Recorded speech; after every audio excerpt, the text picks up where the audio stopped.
We will not allow it. This veto does not absolve Israel of its obligations, nor of those who shield it. The U.S. circulated its own resolution this week calling for a temporary ceasefire as soon as practicable, unquote. This comes as the death toll and humanitarian crisis in Gaza continue to mount. The World Food Program has been forced to pause food aid to northern Gaza due to the chaotic conditions. UNICEF has warned at least 1 in 6 children in the north are acutely malnourished. In southern Gaza, the World Health Organization Tuesday completed a second evacuation mission from the beleaguered Nasser hospital, which was rendered non-functional after Israeli attacks. This is the WHO's Julio Martinez. You can think about the worst situation ever. You multiply by 10, and this is the worst situation I have seen in my life. It's the debris, the light, working in the darkness, patients everywhere. The World Health Organization says there are still some 150 patients and medical workers who remain on site at Nasser Hospital in life-threatening conditions.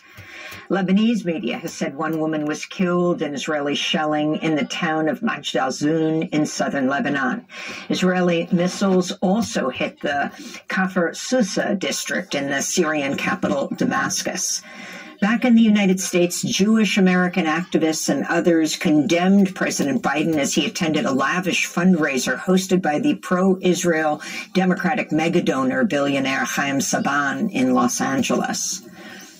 Yemen's Houthi movement said Tuesday it struck an Israeli cargo ship in the Gulf of Aden with missiles and targeted a number of U.S. warships in the Red and Arabian Seas. The Houthis also claimed attacks at several sites in the southern Israeli town of Eilat. The latest assaults come after U.S. officials reported Monday Houthi fighters had also shot down a U.S. MQ-9 Reaper drone flying near Yemen. The Houthis have vowed to keep targeting ships until Israel stops its attacks on Gaza. The Biden administration said it's preparing major sanctions against Russia in response to the death of Alexei Navalny in an Arctic prison, which it has blamed on President Vladimir Putin.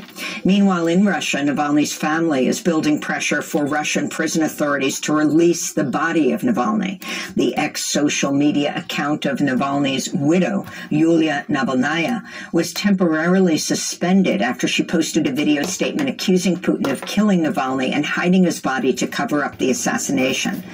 Navalnaya has vowed to take over from her husband and lead the opposition movement. In Spain, the body of a man who was found shot dead last week is believed to be a Russian pilot who defected to Ukraine in a military helicopter 6 months ago. Maxim Kuzmanov's body was reportedly found in an underground garage with multiple bullet wounds. In response to the news, Russia's Foreign Intelligence Service Director referred to Kuzmanov as a traitor and moral corpse. In London, lawyers for the U.S. government are arguing before the British High Court that Julian Assange should be extradited to the United States, where he faces espionage charges and life in prison, 175 years, for publishing classified documents exposing U.S. war crimes in Iraq and Afghanistan. The appeal is likely the last chance for the imprisoned WikiLeaks founder to avoid extradition. Julian Assange's wife, Stella, debriefed crowds of supporters Tuesday after the defense presented its case to the court. Whatever happens in the coming days, it's now been aired in court. The murder plots, the political motivation coming out of Mike Pompeo's obsession with killing Julian, and the murders that Julian exposed in Iraq and Afghanistan, the torture program that European countries willingly participated in. We free Julian, we regain our democracy. Later in the broadcast, we'll go to London outside the High Court. In Pakistan, two major parties, the Pakistan People's Party and the Pakistan Muslim League Nawaz, have agreed to form a coalition following intense negotiations. Elections earlier this month ended without any party receiving a parliamentary majority, though ousted and jailed former Prime Minister Imran Khan's PTI party secured the most seats in a major upset. Another former Prime Minister, Shehbaz Sharif, has been named as the coalition's candidate for Prime Minister. This comes as a top administrative official confessed to vote tampering and resigned. After making the stunning admission, he expressed regret for, quote, stabbing the country in its back, unquote. Imran Khan's party has accused the powerful military of rigging the vote against him.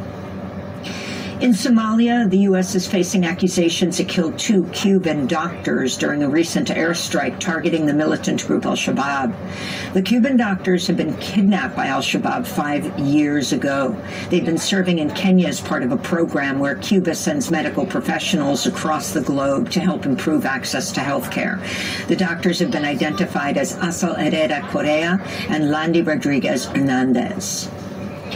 Authorities in Rwanda have rejected calls by the U.S. government to withdraw its troops and missile systems from eastern Congo as clashes escalate in the region. Rwanda is accused of supporting the M23 militia. The intensifying conflict between the Democratic Republic of Congo's army and M23 has disrupted food supply lines to the eastern city of Goma, impacting more than 2 million people. This will result in famine because all of us in Goma depend on the Minova Road for agricultural products. They must do everything to reopen this road. I am convinced that opening this road will resolve the problem and everything will be fine. The country's authorities must do everything in their power to end the war. It's sure that after the war everything will be fine. They must do everything to end this war. Congolese protesters have called out Western countries' complicity in the worsening violence and humanitarian crisis in eastern Congo as millions have been displaced. Back in the United States, the Supreme Court rejected a case challenging the admissions policy at a prestigious Virginia high school, which has increased the school's diversity. The Thomas Jefferson High School for Science and Technology, frequently ranked the country's top school, changed its admissions policy in 2020, resulting in a 6% increase in Latinx students and an